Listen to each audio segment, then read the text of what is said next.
What's your thoughts on another piece of this case? Obviously, IgG and the DNA and all that is a big part, but what about his background? What about the things that we know about him? The fog, the brain fog, that mental fog, whatever he called it in his writings when he was younger, the getting fired from his teaching position, the fact that he was a PhD criminology student and was pretty far along in that. Do you think that those aspects, number one, are going to be allowed into the trial? And if they are, how could that, benefit the prosecution, or could it also benefit the defense as well with just his experience and knowledge from an educational standpoint in criminology?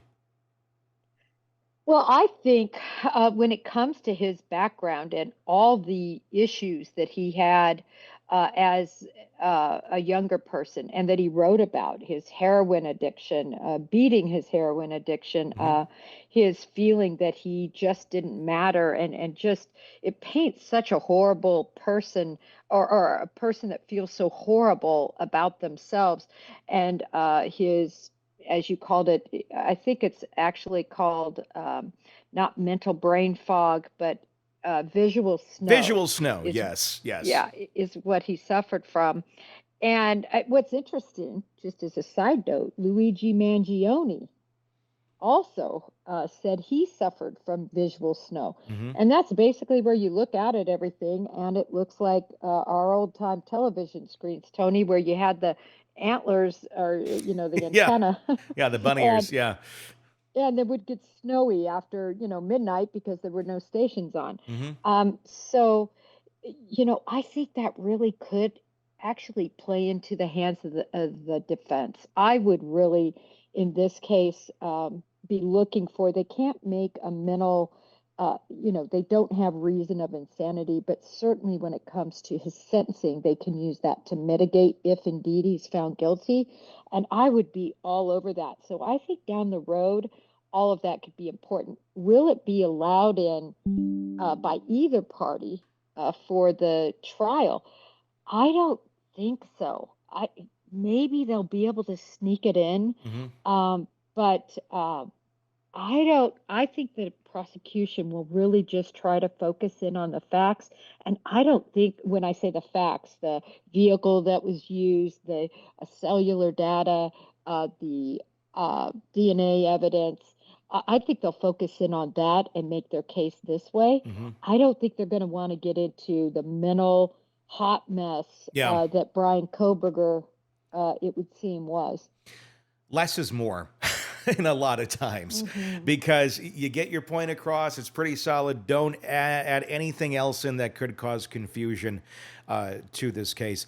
I'm going to assume IgG will make it in and the DNA will make it in. If it doesn't, then that's going to be a whole other discussion. But let's assume it's going to be in there.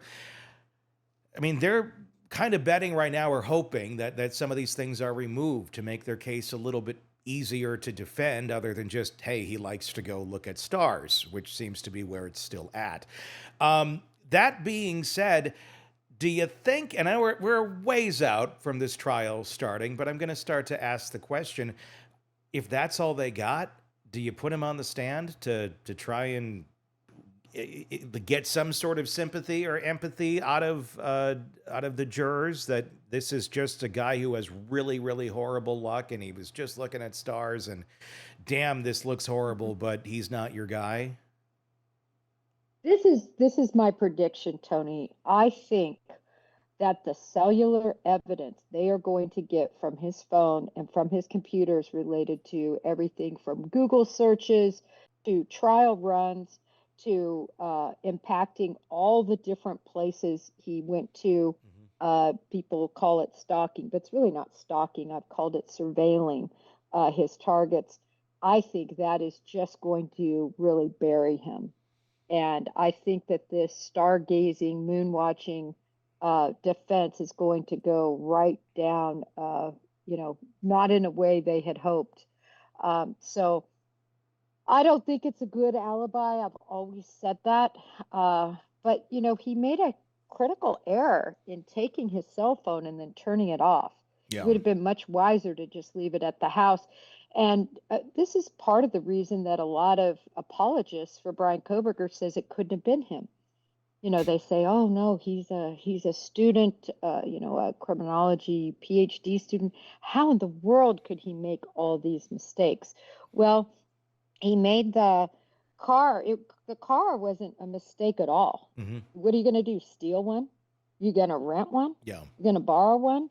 Then you have more of a paper trail and more people being involved. So using his own car, I think, was actually the best choice he had, other than running. Hmm. Could have ran there, but I think it just wasn't conducive, to Yeah. being in the shape you have to be in then to commit that crime, and too many issues running around afterwards. Yeah.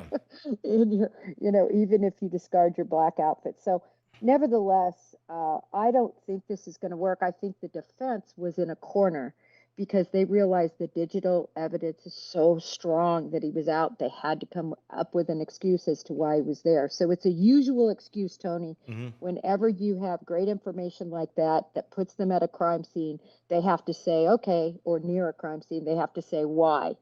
And that's the best they could come up with. Do you think these arguments are going to actually be raised in a trial, or once they get the signal that the DNA is staying in, that the IgG information is staying in, that all these things are trying to get rid of, the knife sheath, you name it, it's all going to be in there? Do we move to a plea deal at some point where it's like, you're not going to win this, let's just cut our corners or cut our losses, and maybe you won't get executed? Do you think we're going to end there, or are we going to end with a trial on this? I've really been thinking a lot about this, Tony, because I think one person that he truly looked up to, if you can look up to a serial killer, is Dennis Rader. Yeah. And obviously, Ramsland, who studied Rader so closely, the BTK strangler, was one of Kohberger's instructors. Hmm.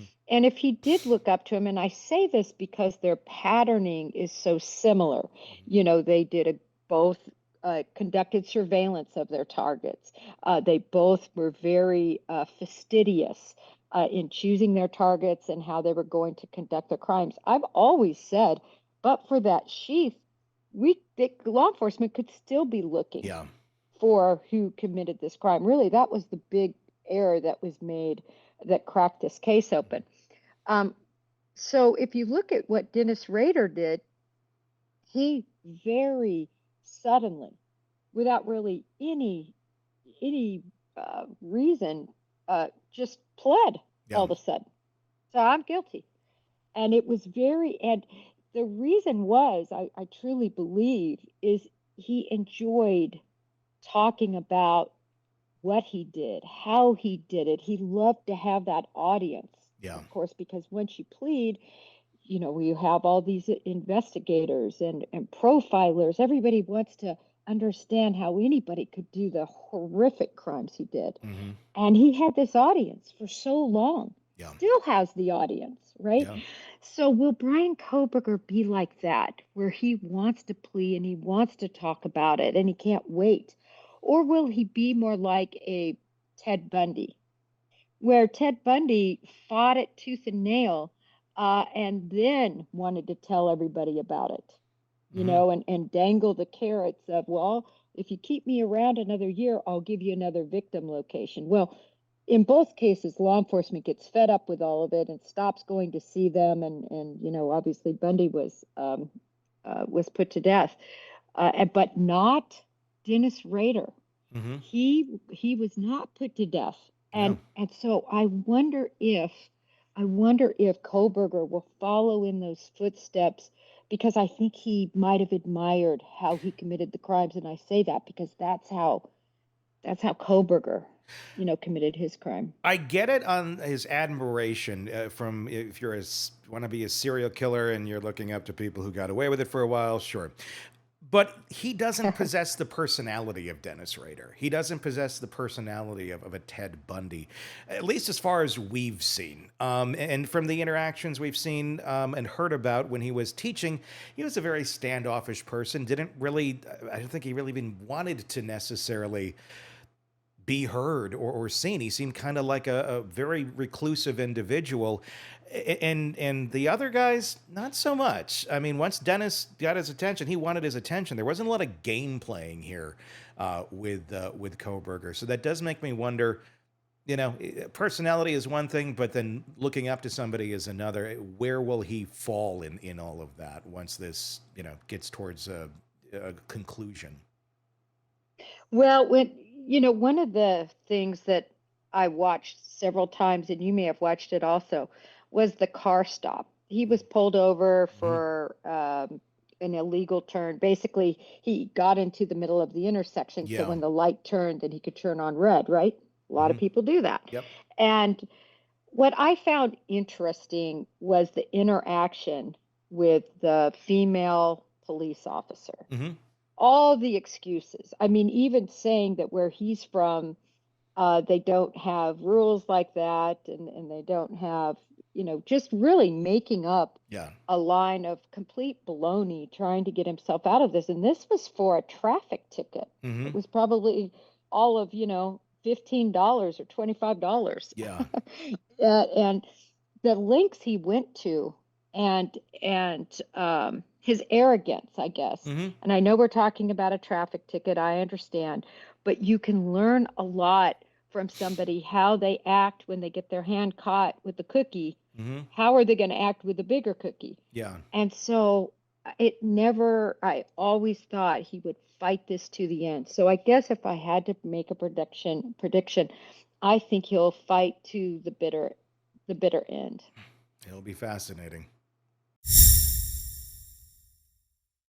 Hey, thanks for checking out the video. Be sure to follow us wherever you download podcasts, and especially Apple Podcasts, where you can get advanced episode and premium content on our premium channel right there. Also, be sure to follow us on social media so you don't miss any breaking updates on the stories that matter to you most. We're on TikTok, X, Instagram, Facebook. Just search Hidden Killers Podcast with Tony Bruschi, and you'll find us right there. Again, thanks for watching.